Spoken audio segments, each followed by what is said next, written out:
Stepan had always loved wandering through old abandoned houses. They had their own special spirit, the smell of decaying wood, dust, forgotten secrets. He wasn't afraid. He believed that true ghosts lived in people's heads, not in crumbling walls. One day, while driving past an old village that had been deserted for about 30 years, he noticed a strange building among the thickets. It stood out from the other houses. It was larger, with tall windows boarded up, and massive doors that seemed to beckon inside. Stepan, of course, couldn't pass by. He carefully opened the door, which creaked loudly. Inside, it was dark, and the air was heavy, cold, as if someone had just breathed it. Only thin rays of light pierced through the cracks in the boards. The first floor was empty, but stairs led to the second. They seemed to be in perfect condition, although everything around was falling apart. Stepan went up, and his gaze was immediately drawn to one room that stood out from the others. There was no dust on the walls.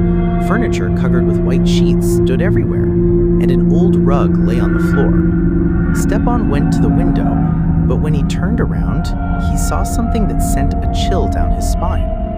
On the table stood a wooden box. It was small, but with strange patterns. Stepan couldn't resist opening it. Inside lay a small doll, but not an ordinary one. It was made of rags, and its face was sewn with threads.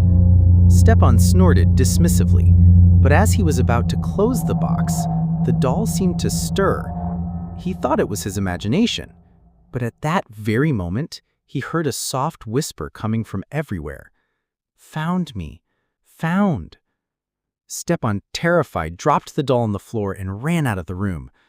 As he descended the stairs, he heard someone laughing behind him. He ran outside and fled without looking back to his car. He started the engine and drove away at high speed. Later, back home, he tried to forget about the incident, but every night he heard whispers and laughter. Over time, the whispers became louder and the laughter more sinister.